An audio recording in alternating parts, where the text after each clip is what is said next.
थोड़ा सा पढ़ा था, बाकी अब कंटिन्यू करेंगे, उसको आगे पढ़ेंगे।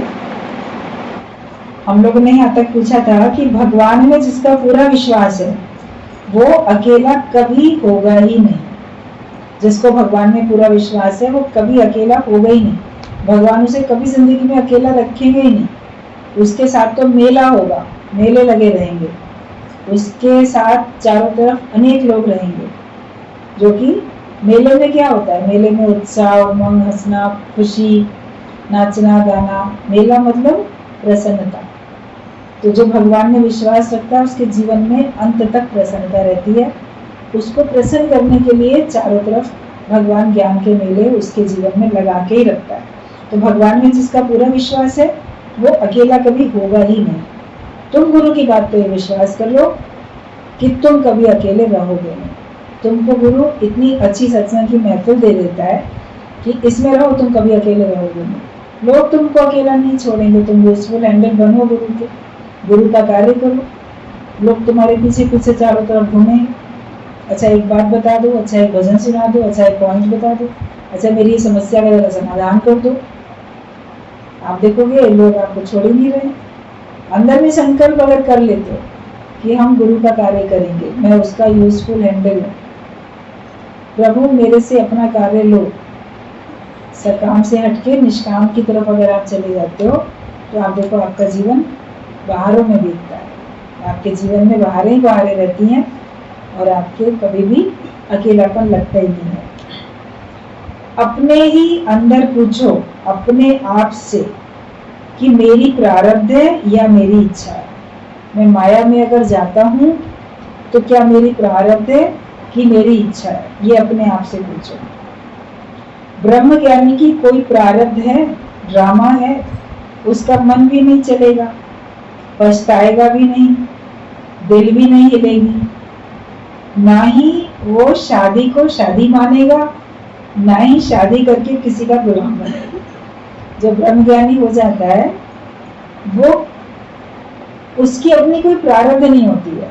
आत्मा की कोई प्रारब्ध नहीं है, ब्रह्म की कोई प्रारब्ध नहीं है, भाग्य उसका नहीं है। शरीर का भाग्य है, जीव का भाग्य है, और जीव वो अगुम हो गया तो भाग्य भी खत्म हो गया। जब भाग्य ही खत्म हो गया है तो अब उसके लिए क्या सोचेगा कोई, मेरी प्रारब्ध है, मेरा भाग्य है। किसका भाग्य है? भाग्य तो जीव भाव वाले का होता है।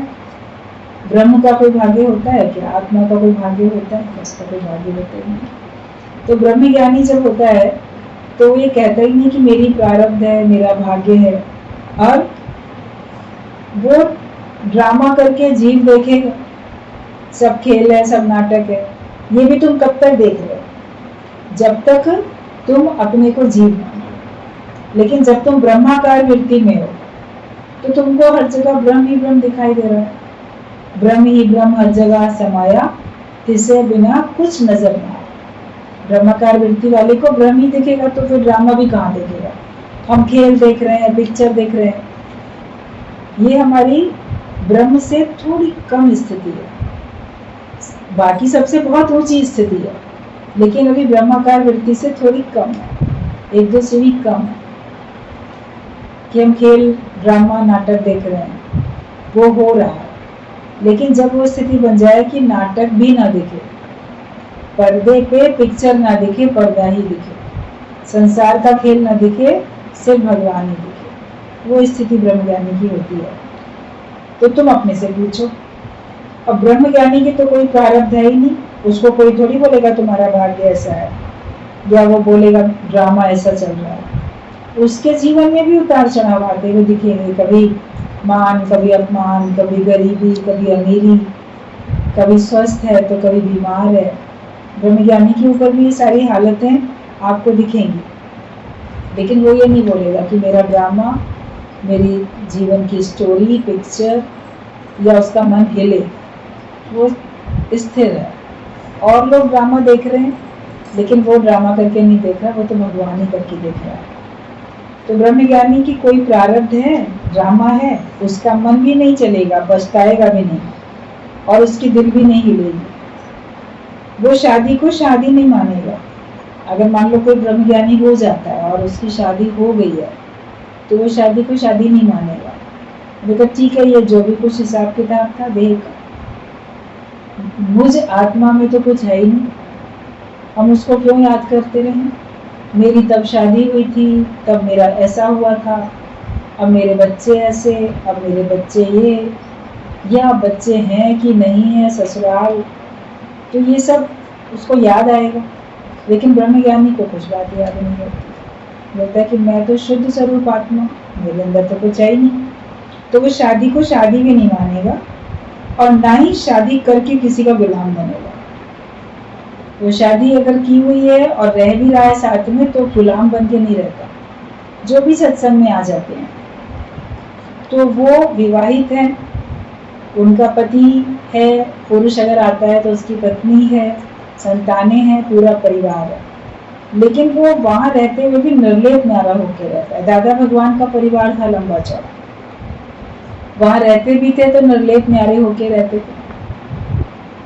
जितना जरूरी है उतनी बातचीत की पत्नी से या संतान से, जितना जरूरी था उतना बिजनेस दुकान में गए। बाकी बच्चे बड़े हो गए थे, बोले आप रहने दो, हम लोग सब देख रहे हैं, तो वो भी छूट गया और केवल ज्ञान के कार्य में लगे रहते थे। कौन आया कौन गया, वो इतने निर्लेप न्यारे होके गृहस्थ में भी रहते थे। इसे कहते हैं ना, गृहस्थ में जो रहे उदास, नानक हम ताका दास। तो दादा भगवान इतने निर्लेप न्यारे होके गृहस्थ में उदासीन, मतलब उपराम होके रहते थे। तो शादी करके गुलाम थोड़ी बने, वो उसमें भी निर्लेप न्यारे छूट के निर्बंधन होके रहे। एक बार सवेरे सत्संग के लिए निकल के जा रहे थे तो देखा बेटा भी जल्दी जल्दी तैयार होके निकल रहा है, कुछ गाड़ी वगैरह निकाल रहा है बाहर। तो पूछा क्या बात है, तुम कहाँ जा रहे हो? बोला स्टेशन जा रहा हूँ, अम्मा आज आ रही है ना, उनको लेने जा रहा हूँ। तो अपनी माँ के लिए कहा उन्होंने। तो कहा कि क्या वो कहीं गई थी क्या? तब दादा भगवान ने लड़के से पूछा क्या वो कहीं गई थी? तो बोला अरे आपको नहीं पता, वो तो 1 महीने से गई हुई थी अपने मायके, नानी के घर गई हुई थी, ये महीने भर बाद लौट रही है।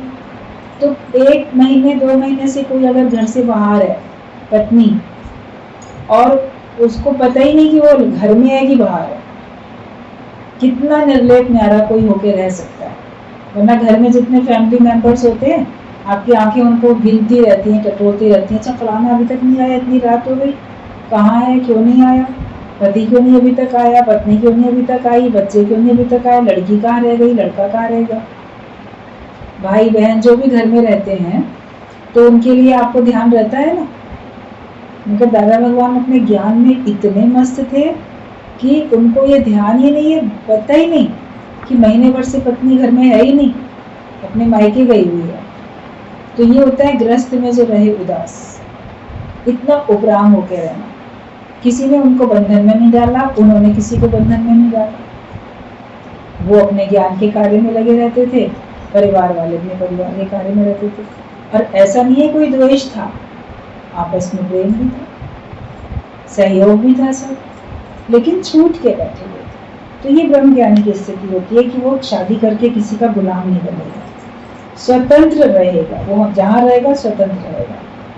तुम जहाँ भी रहो, तुम अपने मायके में रहो, ससुराल में रहो, अकेले रहो, झमेले में रहो, जैसे भी रहो, लेकिन अपने अंदर स्वतंत्रता का अनुभव करके रहो। मैं किसी का गुलाम नहीं, मैं किसी के बंधन में नहीं, मुझे कोई नहीं बांध सकता, मेरी अपनी स्वेच्छा, मैं कार्य घर का करूं या ना करूं, मैं सत्संग में जाऊं कि नहीं जाऊं, अपने जीवन के तुम खुद मालिक हो, जैसे तुम चाहो वैसा अपना जीवन बनाओ।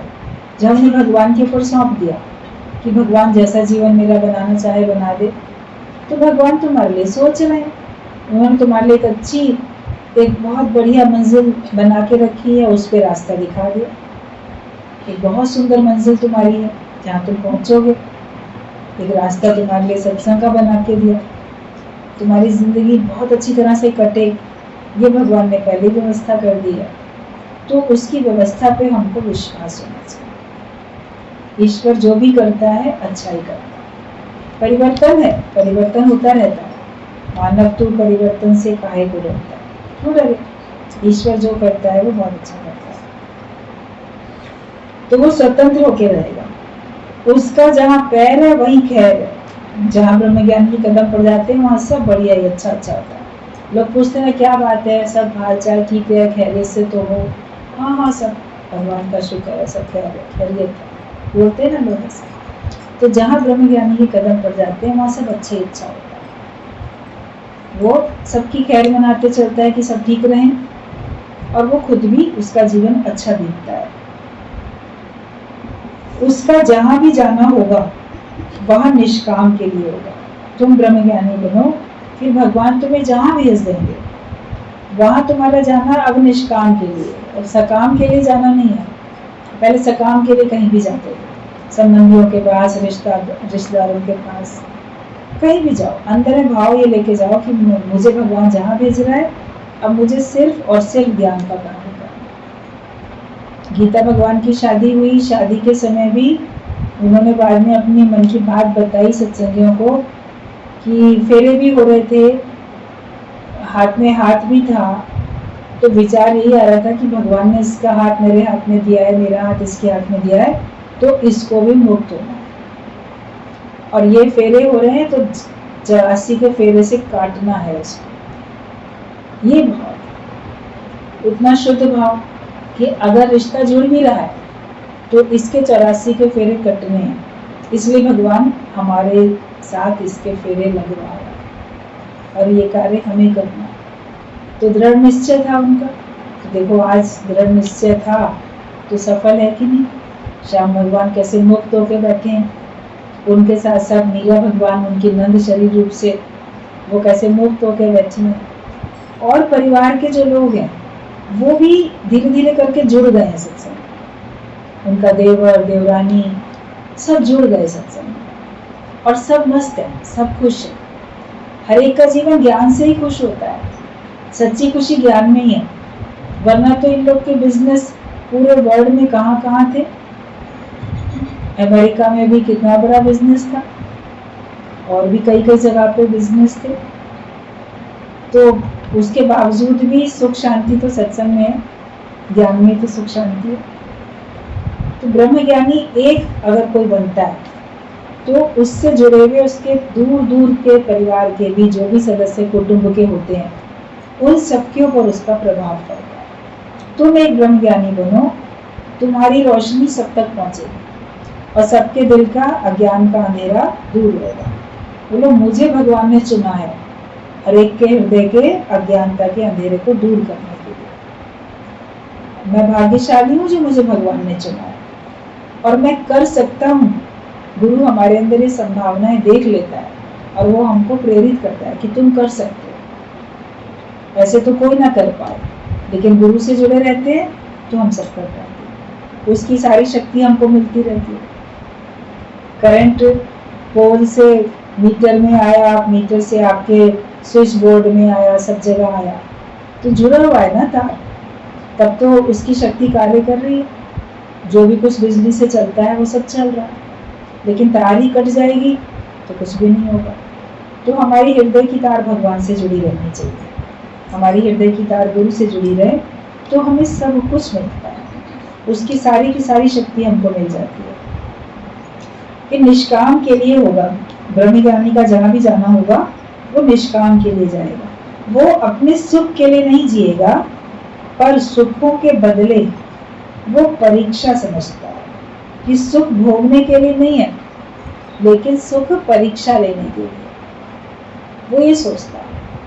आप तो दुखों को सोचते हो कि दुख मेरी परीक्षा के लिए आए हैं, कि दुख में धीरज में रहूं, स्थिर रहूं, शांत रहूं, शिकवे शिकायत ना करूं, चिंता ना करूं, भयभीत ना हो जाऊं। दुखों को परीक्षा समझ सकते हो ज्ञान में आने के बाद, लेकिन सुखों को परीक्षा समझो कि भगवान इतने सुख दे रहा है ना, ये मेरी परीक्षा के लिए, कि कहीं मेरा मन इनमें लिप्त ना हो जाए, कहीं मैं सुखों का गुलाम ना बन जाऊं, कहीं मैं सुखों का आदिति ना हो जाऊं, कहीं सुखों के कारण अभिमानी ना बन जाऊं। ये ज्ञानी को हर समय याद रहता है। जो भी सुख उसको मिलते हैं, जो भी बाहर से माया की सांसारिक उपलब्धियां उसको होती हैं, लोग उसकी प्रशंसा करें, कीर्ति करें, या उसके चारों तरफ सुख ही सुख हो, जिसको संसार वाले सुख कहते हैं, वो सब सुविधाएं उसके पास हो, तो वो उनको परीक्षा समझता है कि अरे भगवान, ये मेरी परीक्षा है, मैं इसमें कहीं फंस ना जाऊं, मैं इसमें अटक ना जाऊं, इनका आदिति ना बन जाऊं। सुखदेव मुनि थे, वो राजा जनक के पास गए, तो राजा जनक ने अपने महल के दरवाजे पे उनको खड़ा कर दिया।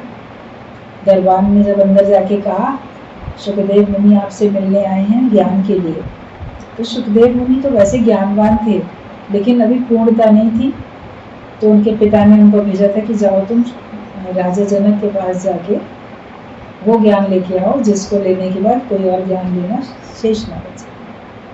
तो जब पता चला सुखदेव मुनि आए हैं ज्ञान के लिए, तो राजा जनक ने कहा कि उनको बाहर खड़ा रहना चाहिए। बोलो ठीक है, जब फुर्सत होगी तब बुलाएंगे, अभी आप बाहर खड़े रहो। तो चुपचाप बाहर खड़े रहो, और 1 घंटा 2 घंटा नहीं, 1 दिन नहीं, पूरे 7 दिन तक दरवाजे के बाहर खड़ा रखा। वो खड़े, आप किसी से मिलने जाओ और वो आपको खड़ा रखे, तो आप तो परेशान होकर वापस चले आओगे कि कितना अहंकारी है, देखो हम मिलने आए, हमको समय नहीं दे रहा है। खड़ा रखा दरवाजे के बाहर, जानते हुए भी कि हम कौन हैं। और केवल खड़ा ही नहीं रखा, अपने दास दासियों से और जो दरबारी थे महल में, तो बहुत लोगों का अंदर आना जाना होता है, सबसे कहा कि ये आते जाते इनको देख के इनका अपमान करते चलो, इनको अपशब्द बोलो, इनका अपमान करो। ये राजा जनक ने खास अंदर कह दिया। तो जो भी लोग महल में से बाहर निकले जाएं, उसको देख के उसका मजाक बनाए, उसका अपमान करें, शब्द से बोलें, वो एकदम शांत रहे, कोई कुछ भी बोल रहा है। और अपने नौकरों से कहा, दासियों से, जो घर की साफ सफाई महल की कर रहे हो, तो जो कूड़ा कचरा है वो ऊपर से इनके ऊपर आएगा। आप खड़े हो, ऊपर से कोई आपको कूड़ा कचरा आपके ऊपर फेंक दे तो कितना गुस्सा आएगा। तो ये परीक्षा राजा जनक ने उनके लिए, कूड़ा कचरा भी ऊपर से पड़ रहा है, अपमान भी हो रहा है, कुछ नहीं पूछा जा रहा है। सोचो, भूखा प्यासा कोई व्यक्ति 7 दिन तक फिर भी खड़ा है, उसको था कि नहीं, मुझे इनसे मिलना ही है, इनसे मिलने के लिए चाहे कितनी भी परीक्षाएं आए, मैं इनसे पार लगूंगा, इनमें घबराऊंगा नहीं। उन्होंने उन सारे दुखों को परीक्षा समझा, पास हो गए। 7 दिन के बाद राजा जनक ने कहा, अब उनको अंदर ले आओ। फिर दरबार आया, कहता आपको अंदर बुलाया। तब वो अंदर गए, और अंदर जाके भी पहले अंदर अलग एक महल, अलग एक कमरा, वहाँ लेके गए। अब 7 दिन से जिसके ऊपर कूड़ा कचरा पड़ रहा हो, भूखा प्यासा खड़ा हो, तो कहा इनको अच्छी तरह से बढ़िया नहलाओ धुलाओ, बहुत अच्छे इनके कपड़े सुंदर इनको पहनाओ, इनको 36 प्रकार के व्यंजन तरह तरह के खिलाओ, इनकी सब अच्छी खातिरदारी हो, नाच गाना मालिश ये वो सब कुछ। तो जितने भी सुख होते हैं, तो उन सुखों में उनको रख दिया। कहा आप पहले यहीं रहो, आपको बाद में मिलेंगे राजा जनक। तो 7 दिन तक संसार के सारे सुख उनके सामने रखे, लेकिन उनका मन उन सुखों में अटका नहीं। उस वक्त फिर उन्होंने उन सुखों को भी परीक्षा समझा, ये भी मेरी परीक्षा, वरना तो बड़ा मन खुश हो जाए, इतनी दासियां सेवा कर रही हैं, इतना अच्छा खाना भोजन, नाचना गाना मनोरंजन सब हो रहा है। किसी को ऐसा मिल जाए राजा की तरह राजसी ठाट बाट, सोने चांदी के बर्तनों में खा रहे हैं, नौकर सेवा कर रहे हैं, लेकिन उनका मन कहीं नहीं अटका, वो बिल्कुल निर्लेप में। राजा जनक तो छिपके सब स्थिति देख ही रहे थे, जब बाहर अपमान हो रहा था तभी भी, और जब इतना सम्मान मिल रहा था तभी भी। तो 7 दिन सुखों में रखने के बाद तब राजा जनक ने उनसे मुलाकात की। तो उन्होंने दुखों को भी और सुखों को भी परीक्षा तो समझा ना। हमारे पास दुख आते हैं, हम क्या समझते हैं, हमारे पास सुख आते हैं तो हम क्या समझते हैं, यहाँ परीक्षा समझते हैं। परीक्षा समझोगे, उसमें पास होगे तो भगवान दर्शन देंगे। ऐसे थोड़ी ना हमको भगवान के दर्शन मिलेंगे। हम सोचते हैं हम बहुत पूजा पाठ करते हैं, हम बहुत सारी ऐसी ऐसी अपनी ज़िंदगी के काम ऐसे ऐसे करते हैं, बहुत अच्छे कि भगवान हमको दर्शन दें। हमारी तो स्थिति बड़ी अच्छी बनी हुई है, इतना हम दान करते हैं, पूजा करते हैं, भक्ति करते हैं, ये इतने ज्ञानी हैं, लेकिन आपको निर्लेप न्यारा होके भी तो रहना है, तब उसको दर्शन मिले।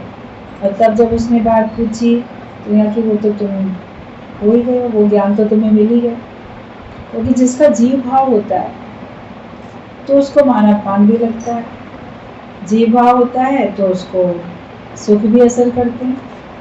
लेकिन जो सम रहना आ जाता है, जिसको एक समान रहना जिसको आ जाता है, वो तो फिर मुक्त हो जाता है, उसको तो कुछ रहता नहीं है। फिर उसको जो भी ज्ञान बताया, अब जनक उनको शुक्रदेव को फिर थोड़ा सा लगा कि ठीक है मुझे दे दिया, तो फिर सोचा कि मैं कुछ वो तो दूँ, गुरु हैं ये, इन्होंने मुझे ज्ञान दिया है, तो गुरु दक्षिणा भी तो देनी चाहिए।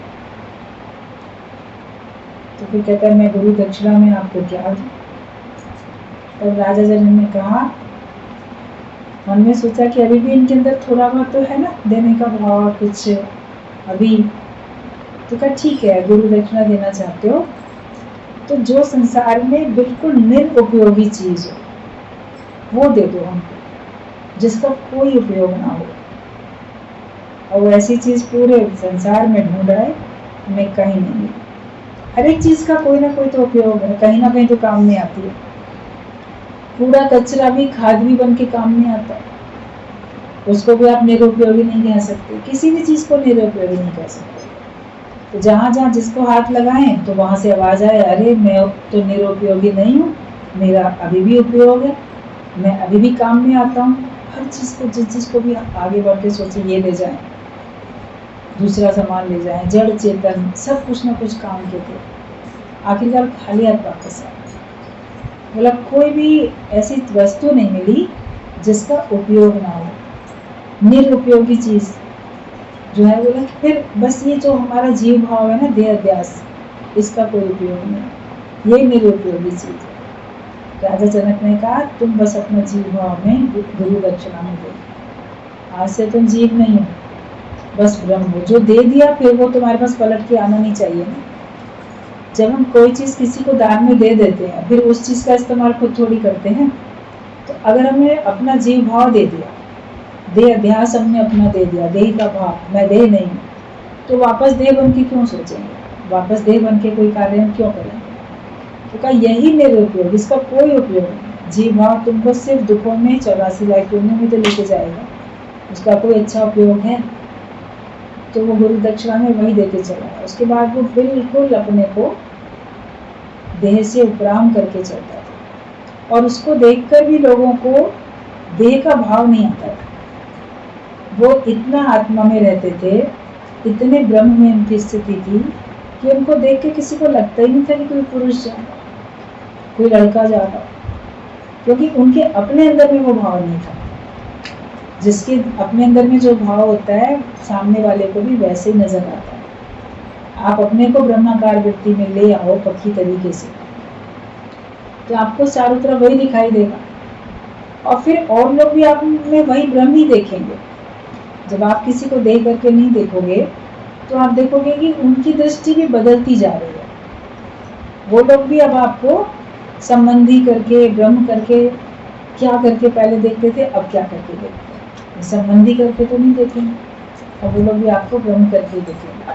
लेकिन पहले तुमको अपने लिए दृष्टि बनानी है कि तुम अपने को क्या समझते हो। तुम अपने को नाम रूप जानोगे, अपने को देह मानोगे, तो तुमको हर जगह सभी लोग देह करके ही देखेंगे। तो दुख को भी परीक्षा समझो और सुख को भी परीक्षा समझो। सुखों में भी हमको लिप्त नहीं होना है। मनुष्य के पास दुख आता है तो प्रार्थना करता है भगवान दुख चले जाए ना, सुख आ जाए, फिर सुखों में मस्त हो जाए। कहते कि दुख में सुमिरन सब करें, सुख में करे ना कोई। और जो सुख में सुमिरन करे तो दुख काहे को हो। सुख में सुमिरन करते नहीं है क्योंकि उसको परीक्षा नहीं समझते, दुख में करते हैं क्योंकि उसको परीक्षा समझ रहे। वो चाहते नहीं है, दुख चाहते नहीं है, इसलिए उसको दूर करने की कोशिश करते हैं। लेकिन ब्रह्मज्ञानी दुख और सुख दोनों से ऊपर, ना उसे दुख चाहिए ना उसको सुख चाहिए। तो बाकी जो भगवान की ओर से आ जाता है वो भगवान की मर्जी, भगवान की इच्छा, भगवान की ओर से आया हुआ प्रसाद, तो वो उसको स्वीकार करता है। तो वो अपने सुख के लिए नहीं जिएगा, बल्कि पर सुखों के बदले वो परीक्षा समझता है।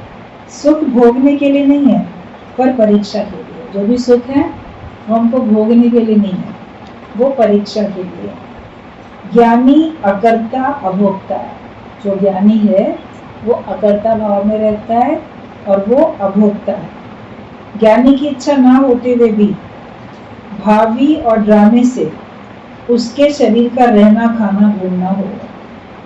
ब्रह्मज्ञानी खुद नहीं चाहेगा, लेकिन उसकी भावी, उसकी प्रारब्ध तो उसको जो है वो करेगी। प्रारब्ध के हिसाब से वो उसको लेना छोड़ना, इधर जाना उधर जाना, घुमाना फिराना, वो सब उसकी भावी उसको बताती है, ले जाती है। उसका भाग्य, उसका प्रारब्ध। एक होता है भावी, होनी, कहते होनी तो होके रहे, अनहोनी ना हो। एक होता है भाग्य, प्रारब्ध, और एक है होनी या भावी। तो प्रारब्ध बदलती है, बदल सकती है, लेकिन भावी अमिट है, अवश्य होके रहती है। तो ब्रह्मज्ञानी के शरीर पर कभी भावी के अनुसार, इसके होनी के अनुसार कुछ जो भी ड्रामा आता है तो उसके हिसाब से वो कार्य करता हुआ दिखता है, लेकिन वो उसमें अटकता नहीं, उसमें निर्लेप न होकर रहता है। कि ज्ञानी की इच्छा ना होते हुए भी भावी और ड्रामे से उसके शरीर का रहना खाना घूमना होगा। हर वक्त हुक्म समझेगा पर अपनी इच्छा से नहीं चलेगा। वो हर वक्त भगवान का हुक्म समझता है, वो अपनी इच्छा से नहीं चलता। वो इतना अपने अंदर में सुजाग है, सावधान है, वो इसको अलग अलग करके जान लेता है कि ये मेरी इच्छा है या ये भगवान की इच्छा है। अपने को जीव मानोगे तो आपकी अलग इच्छा होगी, भगवान की अलग इच्छा होगी। लेकिन वो जान जाता कि नहीं, ये तो भगवान की मर्जी से मैं चल रहा हूँ। अपने से सच्चे अगर बनोगे तो आपको पता चलेगा कि आप भगवान की मर्जी में चल रहे हो कि आप अपनी मर्जी में चल रहे हो। अच्छी तरह से अपने को जांच सकते हो। सब इस बात का सत्संग चला और सबने बात की। तो गीता भगवान ने पत्र में लिखा कि ये सब चला सत्संग में और इस पर सबने बात की। अब तुम लोगों का क्या ख्याल है? जो कुछ सुनाया गया, सत्संग चला, पत्र में तो शॉर्ट में लिखा और इस पर सबने बात भी की है। तो पत्र में लिखा है कि जो तुम लोग सुन रहे हो ये पत्र, तब तुम लोग बताओ कि तुम लोग का क्या ख्याल है, कि क्या जो भी कुछ वाणी में चला है उसके ऊपर तुम्हारी क्या स्थिति है और तुम उसको कितना सही समझते हो या कितना तुम्हारा मन उसको सही नहीं समझता है। तो तुम लोग भी सब लोग बातचीत करो। अभी पत्र में आगे और भी बहुत कुछ है, लेकिन इस समय बस इतना ही, क्योंकि उसमें प्रश्न पूछ लिया गया कि तुम लोग का क्या ख्याल है। तो तुम लोग बताओगे जो कुछ सुना है उस पर आपके क्या विचार।